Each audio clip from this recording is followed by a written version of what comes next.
Sejam novamente bem-vindos ao canal Clamando no Deserto. Novamente eu peço a vocês que, se puderem colaborar com o canal, curtindo, compartilhando o nosso conteúdo e se inscrevendo, para que essa mensagem possa ser transmitida a mais pessoas, e espero que você veja esse conteúdo como relevante também. E vamos dar continuidade então ao tema Jugo Desigual. Vai ser o vídeo 2. E nós vamos começar logo do slide número 11, né? O que nós estamos comentando aqui, a base é o texto de... Vou colocar aqui para nós vermos, né? 2 Coríntios 6,14, né? Não vos prendais a um jugo desigual com os infiéis, porque que sociedade tem a justiça com a injustiça, que comunhão a luz com as trevas, o que eles teriam em comum, né? E aí nós estamos comentando aqui, pelo contexto bíblico, o que seria algumas coisas que nós podemos entender desse aspecto de jugo desigual, né? Então nós vamos lá em Êxodo 32, 6 a 8, diz o seguinte: na manhã seguinte, gostaria de convidá-lo para uma oração inicial antes de nós começarmos, né, para não esquecermos. Senhor Deus, nos dê sabedoria ao estudarmos a Tua Palavra, que possamos também vivenciá-la e sermos testemunhas Suas. Nós pedimos também, principalmente pelo perdão por nossas falhas e pecados, em nome de Jesus. Amém. Então o texto nos diz o seguinte: na manhã seguinte ofereceram holocaustos e sacrifícios de comunhão. O povo se assentou para comer e beber e levantou-se para entregar a farra. Então veja que ele está deixando claro que não se trata apenas de oferecer holocaustos e sacrifícios em um contexto em que eles deixam de fazer isso para Deus e passam a obedecer a outros deuses. Eles falam, assentou para comer e beber e entregou-se a farra a outros deuses, festas a outros deuses, não é? E, obviamente, comportamento que estão relacionados à crença a esses deuses, né? Então o Senhor disse a Moisés: desça, porque o seu povo que você tirou do Egito corrompeu-se. Muito depressa se desviaram daquilo que lhes ordenei e fizeram um ídolo em forma de bezerro. Curvaram-se diante dele, ofereceram-lhe sacrifícios e disseram: eis aí, ó Israel, os teus deuses que tiraram vocês do Egito. Então veja, uma corrupção total. Eles rejeitam o Deus verdadeiro, aquele que realmente estava ajudando eles, e passa a dizer o seguinte: olha, na verdade, esse Deus que nós estamos obedecendo, vamos deixar ele de lado, vamos seguir esses outros deuses, eles é que realmente estão nos ajudando. Moisés viu que o povo estava desenfreado e que Arão o tinha deixado fora de controle. Veja como ceder a certas exigências, elas são tão prejudiciais que depois quando você abre um determinado caminho, como igreja, como povo, como pai e mãe, como família, como amigos, quando você abre determinada linha, com determinado rumo, não é? É difícil voltar atrás, não é? Isso custou bastante caro para o povo, isso fez com que Moisés tivesse que se indispor de uma forma muito forte com o povo, tendo se tornado motivo de riso para os seus inimigos. Então eles falam: olha, nós que deveríamos ser testemunhas vivas de Deus, podemos estar aqui no momento que podemos ser abandonados por Deus, abandonado no sentido assim, Deus permitir que nós colhamos ainda mais os frutos da nossa rebeldia, né? Então, ou seja, o grande perigo de quando nós começamos a ceder em relação a princípios para satisfazermos determinadas vontades, né? Mais um exemplo de que a idolatria se reflete em vários comportamentos. Levantou-se para se entregar a farra. E nós sabemos claramente que aquilo que nós cremos interfere naquilo que nós fazemos. Então, se nós temos uma crença que nos leva, ou temos pessoas ao nosso redor que só nos levam ao que é errado, fatalmente isso vai animar, acirrar, vai levantar o velho homem, os nossos instintos, não é? Deus disse lá em Êxodo 34, 11 a 14, na Nova Versão Internacional, não é? Obedeça às ordens que hoje lhes dou. Expulsarei de diante de você os amorreus, cananeus, hititas, ferezeus, heveus e jebuseus. Acautele-se, tenham cuidado, para não fazer acordo com aqueles que vivem na terra para a qual você está indo, pois eles se tornariam uma armadilha. Então Deus está dizendo claramente: olha, não é nem sequer para fazer acordo com eles, porque eles estão numa situação tal que a impiedade deles se tornaria uma armadilha. Veja que Deus não está dizendo assim, por causa da destruição deles eu não quero que vocês façam acordo. Não, eu não quero que vocês façam acordo porque isso seria uma armadilha, isso prejudicaria vocês, o comportamento deles. E aí ele fala, pelo contrário, derrube os altares deles, quebrem as suas colunas sagradas e corte seus postes sagrados. Nunca adorem nenhum outro Deus, porque o Senhor, cujo nome é zeloso, é de fato Deus zeloso. E todos nós sabemos claramente que, para nós, como povo, não fazer nenhum acordo com eles, ainda que, principalmente nós vivendo no momento que nós vemos hoje, em que a cada sociedade tem o seu limite, nós não estamos mais na teocracia de Israel, mas nós sabemos que nunca adore nenhum outro Deus, isso continua, não é? Apesar de não irmos lá e derrubarmos o altar de ninguém, nós obviamente não vamos ter comunhão com essas pessoas nos altares deles. Não vamos compactuar do mesmo culto com as colunas sagradas para outros deuses. Acautele-se para não fazer acordo com aqueles que já vivem na terra. Pois quando eles se prostituírem seguindo aos seus deuses e lhes oferecerem sacrifício, convidarão você e poderão levá-la a você a comer dos sacrifícios e escolher para os seus filhos mulheres dentre as filhas deles. Poderão levar seus filhos a se prostituírem também. Então o que ele está dizendo? Olha, você não deve permitir que seus filhas tenham relacionamento com eles, com os filhos deles. Por quê? Porque isso obviamente vai ser um problema, porque eles seguem outros deuses, eles têm outros costumes, eles têm uma forma totalmente diferente de visão de mundo, o valor da vida pode ser muito diferente para eles, o que eles entendem como princípios de saúde, de vestuário, de alimentação, de comportamento, o que nós devemos ver, o que nós devemos ouvir, o que nós devemos falar, é muito diferente. Então isso obviamente vai prejudicar. Não é? E geralmente quando nós vamos por um caminho desse, nós estamos dando força para os instintos, né? E Deus, sabendo disso, Deus já proibiu o seu povo. Não pelo fato de que ele estava expulsando, porque existem aspectos aqui que ficam claros para nós, que ainda que obviamente nós não façamos hoje, nós não saímos por aí destruindo altares de nenhuma igreja e de nenhuma congregação por não pensar igual a gente. Mas isso não significa que nós devemos nos associar no sentido de ir lá prestar culto, adorar outros deuses. Obviamente nós também não fazemos isso. Então existem vários aspectos aqui que não estão só relacionados ao fato de que Deus ia expulsar aquele povo para que Israel fundasse a sua teocracia, mantivesse, né, a sua teocracia. Mas existem princípios ali relacionados a qualquer tipo de associação. E principalmente, irmãos, reforço aqui o aspecto do namoro, noivado, casamento, principalmente. Porque esses são relacionamentos que nos levam ao casamento e que geralmente leva a ter filhos, e isso impacta gradualmente e fortemente na educação dos filhos. E Deus deixa claro, os seus filhos vão acabar seguindo os outros deuses, e fatalmente é o que acontecia. Se você olhar todas as vezes que um rei, que um líder se unia com outros povos e permitia que isso adentrasse, ele acabava se contaminando também.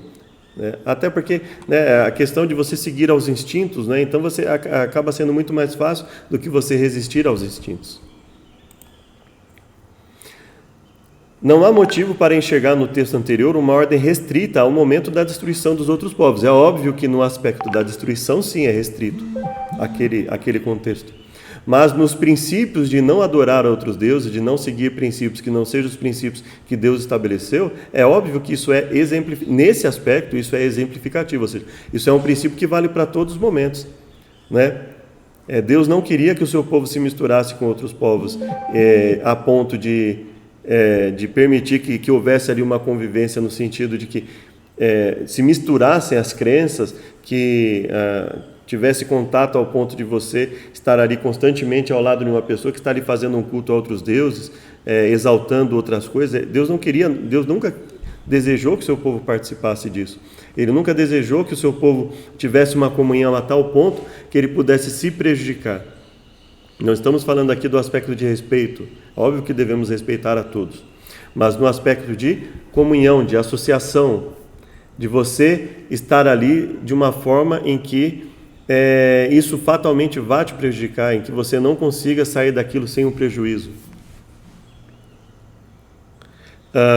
pois a ênfase está na influência negativa que eles poderiam e podem ainda ter sobre os servos de Deus. Portanto, em todo e qualquer momento em que um povo ou um indivíduo pode ter, por seus comportamentos, crenças, etc., efeito negativo prejudicial às nossas crenças e ações, devemos evitar a maior aproximação que é necessária para o evangelismo, um trabalho, por exemplo, né? Como eu falei do exemplo que você está trabalhando do lado de uma pessoa, ela tem a crença dela, é extremamente diferente, mas um está respeitando o outro ali, estão ali apenas com um vínculo empregatício, né? E o patrão respeita, você tem respeito às suas crenças, você só vai lá, trabalha, né? Quando muito conversam ali, um tem a oportunidade de conversar alguma coisa com o outro, mas todos se respeitam ali, ninguém prejudica a crença um do outro.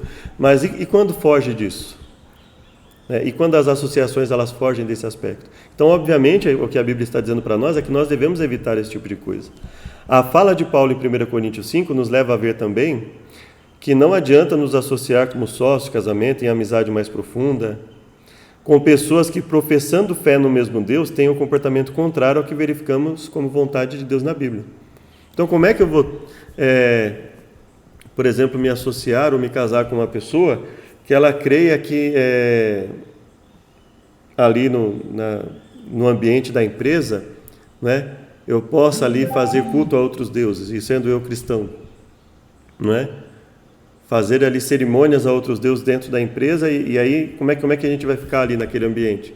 E a Bíblia está falando, não tem como Cristo e Belial andarem juntos, não tem como a luz e as trevas andarem juntos. Então, assim, a não ser que ali seja um ambiente estritamente para o trabalho, não tem como a gente fazer essa união.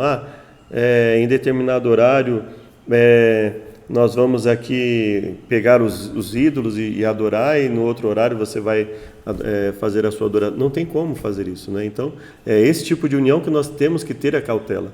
Então, cada um na sua, cada um vive, eles fazem a sociedade deles, nós fazemos a nossa, não é?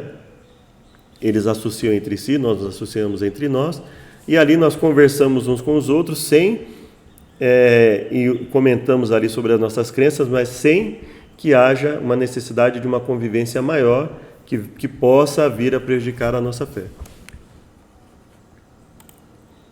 E rogo-vos, irmãos, que noteis os que promovem dissensões e escândalo contra a doutrina que aprendestes, desviai-vos deles. Então, olha aqui.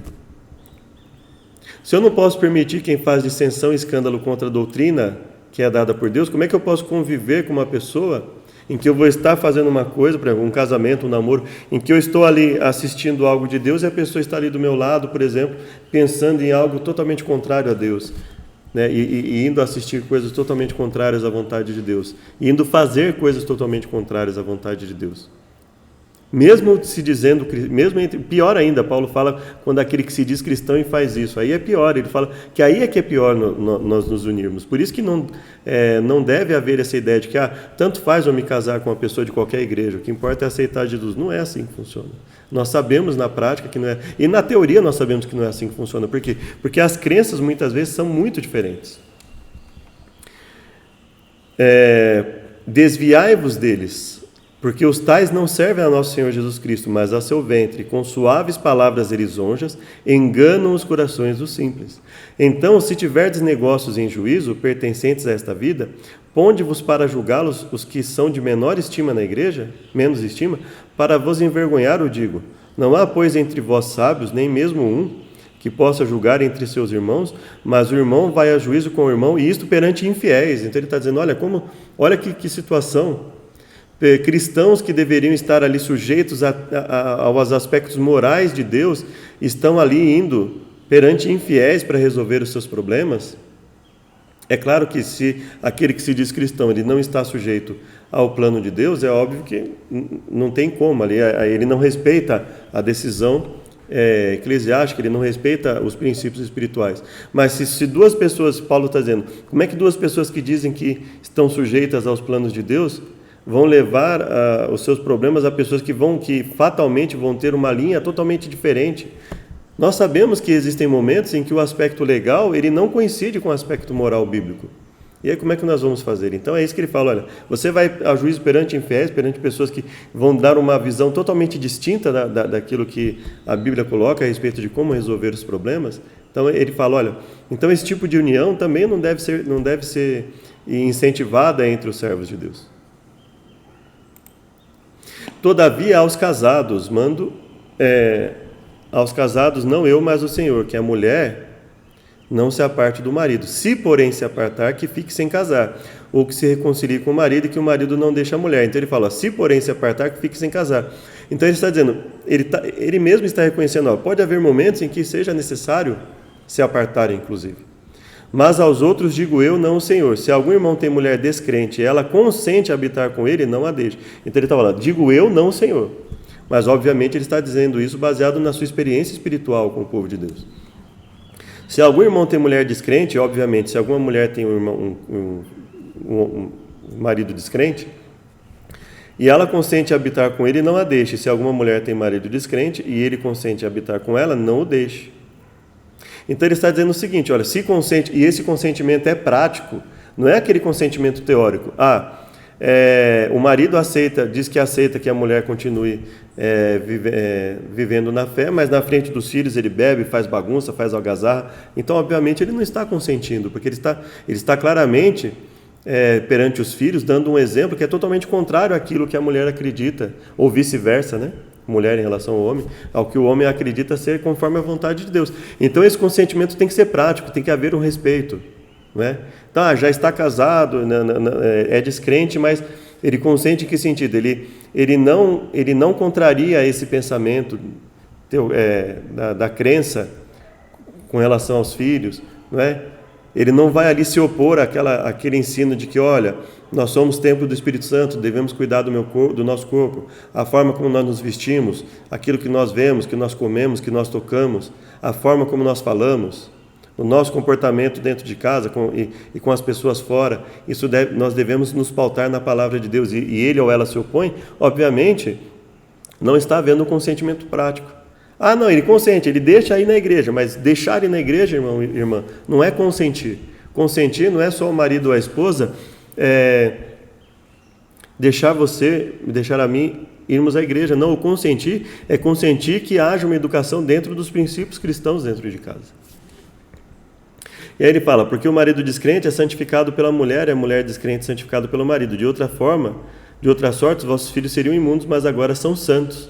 Ou seja, Deus santifica o ambiente. Só que para isso deve haver a necessidade, para que esse ambiente permaneça santificado, deve haver a necessidade que esse consentimento seja prático. Então não caia dessa conversa de que mas me falaram que eu devo continuar com meu marido porque ele consente que eu vá à igreja. Não, mas Paulo não está dizendo aqui consentir que vá à igreja. Ele está falando consente que você seja um cristão, uma cristã. Ele respeite todos esses aspectos dentro e fora de casa, naquilo que vai ser assistido, naquilo que nos tipos de comportamento que vão haver dentro de casa. Não é só porque tem muita gente que cai nesse engano, irmão ou irmã. Eu deixo você ir na igreja assim, e vai lá, enquanto isso nós vamos ficar aqui na farra, na bagunça, e quando você voltar vai ter farra e bagunça aqui dentro. Isso não é consentir, irmão. Então, se não houver esse consentimento, então não deve haver porque eu tenho que ficar. Não tem que ficar, não. Vede a Israel segundo a carne, os que comem os sacrifícios não são porventura participantes do altar. Então veja só, ele está se referindo a você estar em um ambiente em que vai ser feita uma festa oferecida a ídolos. Se nisso ele já está falando que nós devemos ter cautela, imagina nas outras coisas que implicam uma intimidade, uma associação, uma comunhão muito maior. Mas que digo que o ídolo é alguma coisa, ou que o sacrificado ao ídolo é alguma coisa? Antes, digo que as coisas que os gentios sacrificam, as sacrificam aos demônios, e não a Deus. E não quero que sejais participantes com os demônios. Ele está falando, se numa festa em que é oferecido coisas a ídolos, está havendo participação com os demônios, imagina quando a pessoa segue princípios que não são de Deus, e que se não são de Deus, são de quem? Que obviamente aquelas pessoas estão tendo comportamentos tão prejudiciais à fé cristã, e você vai compartilhar com aquilo? Não tem como. Não podeis beber o cálice do Senhor e o cálice dos demônios. Não podeis ser participantes da mesa do Senhor e da mesa dos demônios. Ou irritaremos o Senhor? Somos nós mais fortes do que Ele? Aqui, me desculpe, deveria estar em maiúsculo, né? Somos nós mais fortes do que Deus? Irritaremos a Deus? Ele está falando, olha só, participar da mesa do Senhor e da mesa dos demônios, ou seja, participar de festas em que claramente o que está sendo ali adorado não é Deus, em que o que está sendo enfatizado ali não são os princípios divinos, é irritar a Deus, é participar do cálice dos demônios. Isso não só em festas formais, mas em todo tipo de comportamento e associação, em que você sabe que vai haver um desrespeito aos princípios que você acredita, que você lê ali na Bíblia, serem os princípios de Deus, e que vão ser quebrados, tanto individual como coletivamente. Então nós devemos tomar muito cuidado com isso. E tudo isso, irmão, veja que quando nós analisamos o conceito do julgo desigual e os prejuízos que isso causa, nós vemos que tudo isso está entrelaçado. Ao homem herege, depois de uma ou outra admoestação, evita-o. Ao homem herege, ou seja, a pessoa, o ser humano, a pessoa que você, depois de ter esclarecido o caminho de Deus, e ela claramente rejeita, ela vê que é de acordo com a vontade de Deus, você verifica-se claramente que aquilo é um princípio que Deus quer na vida da pessoa, e a pessoa rejeita, ele fala, depois de uma ou outra admoestação, evita-o. Aí como é que eu vou ter uma associação com uma pessoa que eu falo para ela, ó, isso é a palavra de Deus, independente de, e ela, mesmo que seja de outra igreja, irmão, e eu falo, isso é a vontade, e ela fala, não, mas não é, eu não quero, porque eu não, e ela inventa, porque o Novo Testamento não aprovou, porque precisa repetir no Novo Testamento aquilo que está no Antigo. É um pensamento totalmente diverso. Porque não está expresso ali no Novo Testamento, então eu não preciso seguir. Veja quanto problema que tem em relação a isso. Se ele está dizendo que eu devo evitar até mesmo uma pessoa herege, que não tem nenhum relacionamento comigo, depois de admoestá-la, imagine me relacionar com essa pessoa, de alguma forma, seja numa amizade mais profunda, de estar todo dia junto, compartilhando tudo, seja no namoro, noivado e casamento principalmente, seja na educação dos filhos. Então não faz sentido a ideia de dizer assim, olha, não tem problema com quem você se casa, se é de outra igreja, contanto que aceite a Jesus. Claro que tem problema, porque existem muitas formas, entre aspas, de se aceitar a Jesus. Mas se ainda o nosso evangelho está encoberto, para os que se perdem está encoberto, nos quais o Deus desse século, aqui é Deus minúsculo mesmo, porque está se referindo ao inimigo, a Satanás, né? O Deus desse século cegou os entendimentos dos incrédulos, para que lhes não resplandeça a luz do evangelho da glória de Cristo, que é a imagem de Deus. Ele está falando, olha, o Deus desse século cegou o entendimento dos incrédulos, e se você chega até essas pessoas e mostra a luz para elas, e Deus concede que elas sejam libertadas dessa cegueira, e elas não aceitam, você vai se relacionar com essas pessoas, obviamente, fora daquilo que seja essencial ao evangelismo, por exemplo, dentro daquilo que é necessário ao evangelismo, e deve-se ter muito cuidado em estabelecer o que é necessário ao evangelismo, tudo bem? Porque existem muitas formas, no mínimo, duvidosas, de se estabelecer limites para o que pode ser feito em nome do evangelismo, para não dizer totalmente objetáveis, totalmente contrárias à vontade de Deus, né? Então nós temos que ter cuidado com isso aqui. Porque ele fala, os incrédulos estão com o entendimento cegado, e fatalmente, assim como lá no passado, eles vão fazer armadilha, vão servir de armadilha para nós, porque eles estão vivendo segundo os instintos, e estar constantemente do lado deles, participando de tudo que eles participam, é estar constantemente sujeito aos instintos também. E aí nós estamos tentando a Deus, porque se você está voluntariamente se sujeitando a situações em que você está em tentação e provação ali, sem necessidade, então você está tentando a Deus. Eu também estou tentando a Deus. Mas se alguém não obedecer a nossa palavra por esta carta, notai o tal, e não vos mistureis com ele, para que se envergonhe. Todavia não o tenhais como inimigo, mas admoestai-o como irmão. Então assim, eu vou admoestar a pessoa como irmão, não vou tê-la como inimigo, mas o que eu vou fazer? Não vou me misturar com ele, eu não vou ter comportamentos, eu não vou ter um relacionamento com essa pessoa que possa me prejudicar, fora do que é essencialmente necessário à evangelização dessa pessoa, e para por aí. Olha, Deus está mostrando isso para o irmão, tá? E quando o irmão quiser voltar, esteja à vontade, mas eu não vou estar com essa pessoa na hora que ele estiver fazendo o que é errado, obviamente, e nem constantemente com ele em momentos que me possam ser prejudiciais, mas apenas em momentos em que eu tenha ter plena certeza que vai haver um respeito ali aos princípios divinos, né? E ele está sendo muito claro, notai o tal, não vos mistureis com ele, né, para que se envergonhe, no sentido aqui que ele está dizendo o quê? Para que ele perceba que está errado e que isso não está sendo tratado com impunidade. não está ficando impune. As pessoas estão percebendo que está errado. E por quê? Porque Deus não quer que você caia em armadilha. Deus não quer que...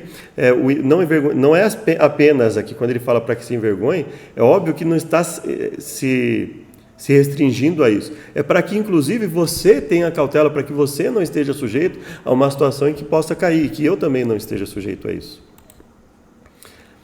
Amados, peço-vos, como a peregrinos e forasteiros, que vos abstenhais das concupiscências carnais, que combatem contra a alma. Abstenhais das concupiscências carnais. Tende o vosso viver honesto entre os gentios, para que naquilo em que falam mal de vós, como de malfeitores, glorifiquem a Deus no dia da visitação pelas boas obras que em vós observem. Então, eu posso estar no meio de pessoas que não obedecem a Deus, em meio no sentido, morando próximo, eu posso. E eu preciso estar ali, inclusive, muitas vezes como testemunha, não é? Agora, eu tenho que ter cautela também para não ficar em um ambiente totalmente... Se eu estou vendo que o ambiente é totalmente prejudicial a mim e à minha família, o que eu estou fazendo ali? Eu vou buscar um ambiente que seja mais propício para a educação dos meus filhos e filhas, mais propício ao meu enriquecimento espiritual. E quando eu vou estar ali entre os gentios, entre os descrentes? No momento em que eu for evangelizar, por exemplo, e não em todo momento. Se eu não tenho uma liberdade, uma privacidade suficiente, que eu não posso ficar livre de estar constantemente ouvindo músicas prejudiciais, vendo atitudes prejudiciais nas ruas. Então, nós temos que ter essa cautela, nós temos que ter esse discernimento.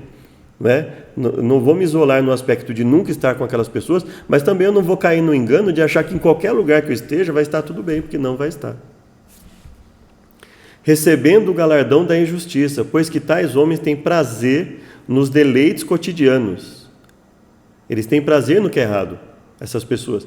Nódoas são eles e máculas, deleitando-se em seus enganos, quando se banqueteiam convosco. Olha só. Quando se banqueteiam convosco, isso já havia sido alertado, olha, cuidado com isso, estar constantemente junto com essas pessoas, tendo os olhos cheios de adultério, não cessando de pecar, engodando as almas inconstantes, tendo o coração exercitado na avareza, filhos da maldição. Você consegue ver, percebe que isso está fortemente associado com o que Paulo fala lá a respeito do jugo desigual, da comunhão da luz com as trevas, da união entre Cristo e Belial, que não pode haver? Ou seja, como é que você vai se banquetear e estar constantemente com pessoas que claramente ferem os princípios divinos, os princípios que você acredita estarem de acordo com a palavra de Deus? Todo aquele que prevarica e não persevera na doutrina de Cristo não tem a Deus. Todo aquele que prevarica e não persevera na doutrina de Cristo não tem a Deus. Está de acordo com os ensinamentos de Cristo? Então tem a Deus. Não está? Então não tem a Deus. Quem persevera na doutrina de Cristo, esse tem tanto ao Pai como ao Filho. Se alguém vem ter convosco e não traz essa doutrina de perseverar nos ensinos de Cristo, não recebais em casa, nem tampouco o saudeis, porque quem o saúda tem parte nas suas más obras. Ou seja, se uma pessoa ensina claramente o que é errado, você tem que tomar cuidado até em recebê-lo na sua casa e saudá-lo. É claro que eu não estou falando aqui em divergências pontuais de doutrina, estou falando aqui em aspectos comportamentais claros. Mas veja, perseverar no ensinamento de Cristo, ou seja, a Bíblia diz claramente uma coisa e a pessoa está ensinando claramente outra. Então nós não devemos nem receber em casa e nem saudá-lo no sentido de como se ele estivesse fazendo a vontade de Deus. É lógico que eu vou ter respeito por essa pessoa.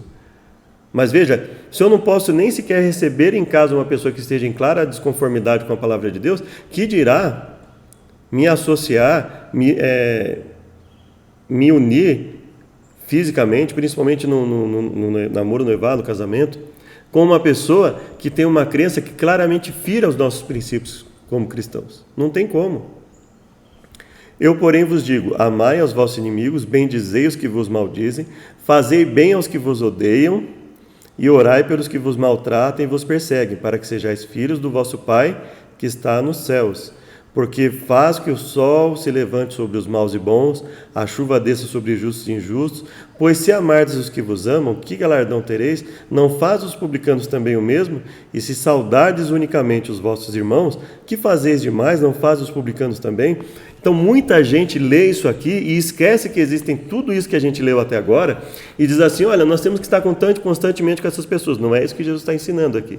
Ele está ensinando que eu devo amar sim essas pessoas, a orar pelos que me perseguem, pelos que maltratam, né? Fazer o bem aos que fazem mal, mas ele não está dizendo que eu deva ter uma comunhão contínua com essas pessoas. Isso não é o que o texto está dizendo aqui. Aliás, Jesus estava geralmente com as multidões fazendo o quê? Pregando, curando. Ele não estava lá participando de baderna. Mesmo no casamento que nós vemos ali, nós estamos falando de um casamento em um grupo de pessoas que possivelmente era conhecida de Jesus, mas que principalmente nós estamos falando ali de um povo que, bem ou mal, ainda tinha respeito, em muitos aspectos, pela palavra de Deus. Então, assim, e mesmo naquele momento, Jesus ali estava ali e esteve ali e usou de uma estratégia, né? Tudo bem que a sua mãe foi lá e conversou com ele, mas ele fez um milagre ali, né? E a sua mãe foi conversar com ele para que ele fizesse o milagre, ou seja, não existe nada indicando que Jesus estivesse ali na bebedeira, bêbado com as pessoas. Óbvio que não, né? Eu creio que você não imagina que tivesse Jesus ali no meio da bagunça com as pessoas, né? Mas que ele estivesse ali no intuito de evangelizar as pessoas, com amor às pessoas, mas sem andar no caminho dos ímpios. E em qualquer cidade ou aldeia em que entrardes, procurai saber quem nela seja digno e hospedai-vos aí até que vos retireis. Então ele está dizendo assim, você vai lá evangelizar e você vai se hospedar em qualquer lugar? Ora, se não é nem para eu me hospedar num ambiente que não seja digno, ou seja, de uma pessoa que não vai me auxiliar ali nos princípios cristãos, que dirá permanecer em um ambiente prejudicial. Veja só, se o próprio Jesus está dizendo que nem sequer para se hospedar na casa de alguém que não seja digno, ou seja, que não esteja disposto a viver o Evangelho, ou seja, eu tenho que ter uma estratégia clara, eu vou pregar ali para todas as pessoas, para quem quer e para quem não quer ouvir o Evangelho, mas se eu tiver que me hospedar, eu vou me hospedar em um ambiente em que a pessoa respeite plenamente os princípios, não é? E quando entrardes em alguma casa, saudai-a. Se a casa for digna, desça sobre ela a vossa paz. Mas se não for digna, torne para vós a vossa paz. Então, Jesus está dizendo assim, olha, se aquela casa for digna da saudação, se aqueles que estiverem ali realmente estiverem dispostos a servir a Deus, então a paz vai ficar. Senão, não vai haver... o fato de ter sido proferida a paz ali, não vai significar nada. E se ninguém vos receber, nem escutar, isso é o ponto-chave, né? E se ninguém vos receber, nem escutar as vossas palavras, você vai continuar dando murro e ponta de faca? Depois de você ter ali feito tudo o que foi possível para evangelizar aquele ambiente, saindo daquela casa ou cidade, sacudir o pó dos vossos pés. E se você quiser dar continuidade à leitura desse texto, você vai ver o que Jesus fala sobre esses lugares em que deliberadamente eles quiseram se manter no erro. Né? E por que ele fala, sacudir o pó dos vossos pés? E para finalizar, Salmo capítulo 1, versos 1 e 2. Bem-aventurado o homem que não anda segundo o conselho dos ímpios, nem se detém no caminho dos pecadores, nem se assenta na roda dos escarnecedores. Ainda que eu vou até ali onde estão os escarnecedores e os evangelize, eu não vou participar do escárnio que eles estão fazendo. Antes tem o seu prazer na lei do Senhor, e na sua lei medita de dia e de noite. Então, o que nós percebemos claramente aqui é que a Bíblia ela tem uma série de citações que mostram para nós que nós devemos sim nos preocupar com quem nós estamos lidando, que tipo de sociedade estamos fazendo, com quem estamos nos associando, com quem estamos mantendo o costume de estar todos os dias ali em um ambiente mais íntimo, não só íntimo no sentido de marido e mulher, mas íntimo no sentido de trocarmos ali confidências e etc. Não é? De uma amizade mais íntima, mais forte ali, Então nós devemos tomar sim muito cuidado, porque Deus já deixou claro, e obviamente não era só para o povo de Israel, é em todos os povos, devemos ter cuidado para não cairmos nas armadilhas do inimigo, em que ele usa muitas vezes os incrédulos para nos colocar em uma situação de laço, uma situação de perigo, de prejuízo. Eu espero que tenha sido útil, que tenha sido proveitoso, e gostaria de te convidar para uma oração final. Obrigado, Deus, por mais uma vez podermos aprender a Tua Palavra. Venha nos livrar de todos os males, nos perdoar por nossas falhas e pecados e nos auxiliar conforme a Tua misericórdia, Pai. Nos ajude a termos discernimento, a amar a todos, mas termos o discernimento, a precaução com relação a como nos associamos, quais são os limites dessa associação, como vamos lidar com tudo isso. Nos ajude pela Tua Palavra, pela Tua sabedoria, a fazer o que é melhor para Ti e para a nossa vida, em nome de Jesus. Amém. Muito obrigado. Até o próximo estudo.